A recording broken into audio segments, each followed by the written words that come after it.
Guys, അപ്പോൾ ഇന്നത്തെ video എന്താണെന്ന് വെച്ചാൽ നമ്മുടെ ഒരു ലീവുള്ള ദിവസമാണ്. ഇന്ന് നെസറിയില്ല, അപ്പോൾ നമ്മൾ നൂഡിൽസൊക്കെ ഉണ്ടാക്കാൻ വെച്ചാൽ നെസറി ഉണ്ടെങ്കിൽ പിന്നെ നൂഡിൽസ് ഉണ്ടാക്കൽ നടക്കൂലേ, ഓളൊക്കെ ഇരുന്ന് തിന്നും പച്ചക്ക്. കെറ്റിലില്ലാത്ത നമ്മൾ കഷ്ടപ്പെട്ടിട്ട് ഇവിടെ ചൂടുവെള്ളമൊക്കെ വെച്ചിട്ടാണ് മാഗി ഉണ്ടാക്കണേ.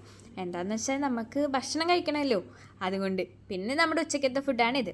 ഹന കഴിക്കുന്ന കാണുമ്പോൾ തന്നെ നിങ്ങൾക്ക് മനസ്സിലായല്ലോ എത്രത്തോളം അടിപൊളിയാണ് ഇന്നത്തെ ഫുഡിന്. പിന്നെ നമ്മൾ അവിടുന്ന് നേരെ പോയത് ഡിമാർട്ടിക്കാം. എന്തിനാന്നല്ലേ, നമുക്ക് കുറച്ച് പർച്ചേസൊക്കെ ഉണ്ടായിരുന്നു. പിന്നെ നമ്മൾ അതൊക്കെ ചെയ്യാൻ വേണ്ടി പോയപ്പോൾ ഞങ്ങൾ ഓരോ സാധനങ്ങളൊക്കെ തപ്പി നടന്നപ്പോൾ പോണ വഴിക്കൊക്കെ നമ്മൾ ഓരോന്നൊക്കെ ഇങ്ങനെ എടുത്ത് കാണുമ്പോൾ നമ്മൾക്ക് തിന്നാൻ തോന്നുമല്ലോ. അങ്ങനെ പിന്നെ നമ്മൾ ലേസൊക്കെ മേടിച്ച് പിന്നെ അവിടുന്ന് നമ്മൾ നേരെ പോയത് ഏൽപ്പിക്കാം. നമ്മൾ ഉദ്ദേശിച്ച സാധനം അവിടെ ഉണ്ടായിരുന്നില്ല. അങ്ങനെ ഉണ്ട്, ദേ PK സാറ് വരുന്നു. അങ്ങനെ PK സാറിനെയും വിളിച്ചു. എന്നിട്ട് നമ്മൾ അവിടെ നിന്ന് സാധനങ്ങളൊക്കെ നോക്കി ഓരോന്നൊക്കെ ഇങ്ങനെ മേടിച്ച് നടക്കിയിരുന്നു. പിന്നെ അവിടെ ഇങ്ങനെ കുറേ പാവക്കുട്ടികളൊക്കെ ഉണ്ടായിരുന്നു. അപ്പം നമ്മളൊക്കെ അതൊക്കെ എടുത്തിട്ട് ഇങ്ങനെ പൊളിച്ചു നോക്കുകയൊക്കെ ചെയ്ത് നല്ല രസമുണ്ടായിരുന്നു. പിന്നെ നമുക്ക് PK സാറ് നെസറില്ലാത്ത കാരണം നമുക്ക് കിൻഡർ ജോയ് മേടിച്ചത്, നെസറില്ലാത്തതുകൊണ്ട് മാത്രം.